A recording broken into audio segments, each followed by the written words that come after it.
I'm going to discuss a very controversial subject right now, and it's why I don't trust military guys who state that they are former CIA contractors. And here's some of the reasons why. Number one, when you become a company man, you're a company man forever. You don't just walk out of the CIA. They put a lot of time and training into the people that they recruit and use, especially when they're former military. And I have a high disdain for these guys because I have a lot of retired military friends who interacted with guys like this, and they said these guys were not good. Almost all of them were not good. And a lot of people put their trust in guys that are former military, thinking that, military guys are the be all end all. Now, I'm not taking anything away from guys who served in those types of communities, Spec-Op, Special Forces. But you have to understand the context of it. When someone goes in the military, they do so of their own free will, of their own volition. They weren't conscripted. They weren't drafted. They chose to go in. They chose to go through the training that they went through.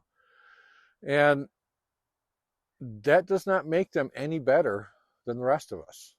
And people say, "Oh, you didn't serve in the military. What do you know?" No, I didn't serve. I was a civilian contractor. I had a contract with the DOD back in the 80s. I worked with the military.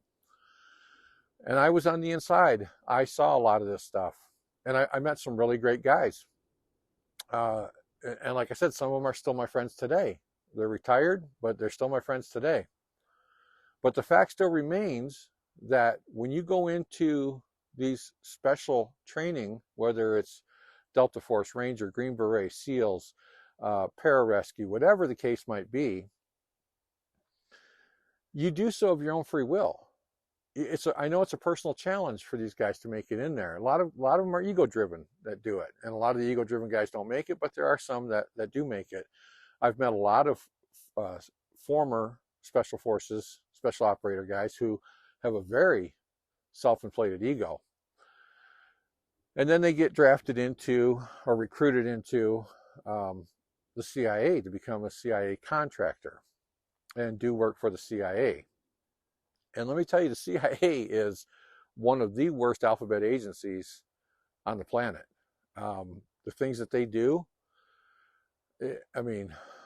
I saw a lot of it. I have friends that worked in alphabet agencies. One that worked for the Secret Service. He got out when Clinton got elected. He was on presidential detail. And when Clinton got elected, he went to his boss and said, "I can't put my life on the line for this guy. I don't believe in his politics. I don't believe in his ethics." And he wanted to be transferred out. And they said, "No, we've put $1 million worth of training into you for this position, and you will stay on presidential detail." And he resigned. He wasn't going to do it. He was not going to put his life in front of a guy that he didn't believe in.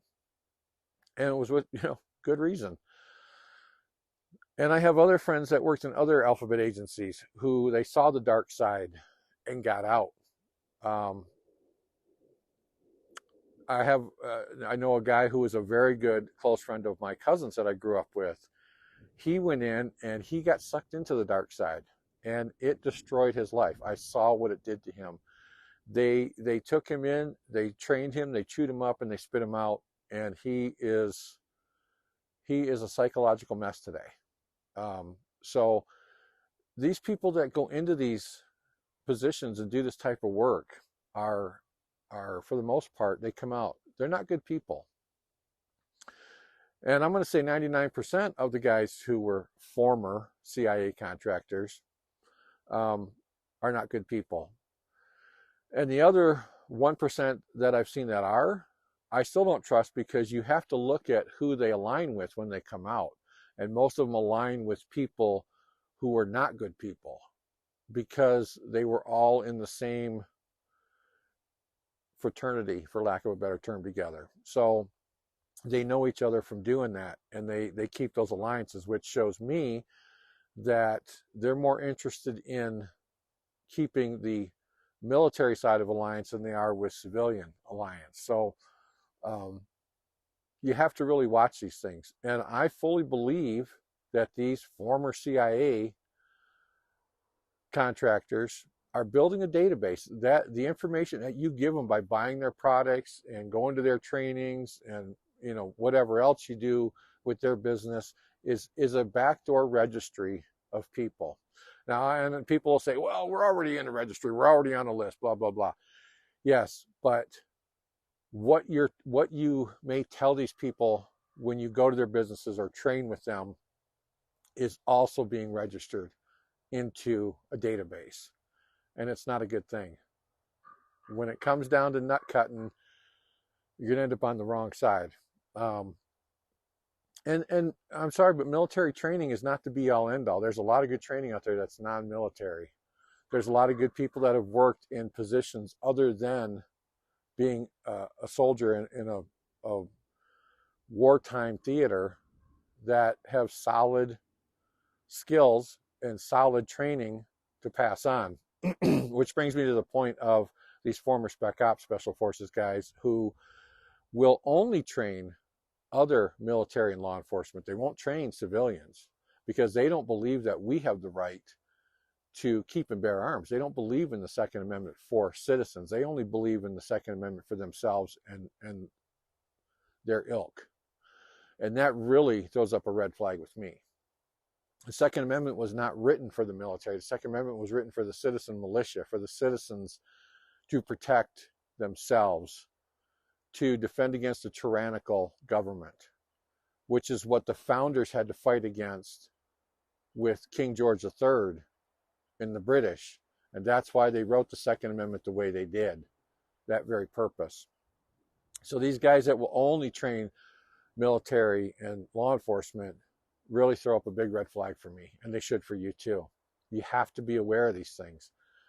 Stop trusting in these guys as the be-all, end-all of training and knowledge and everything else, because they're not. There's a lot of good training.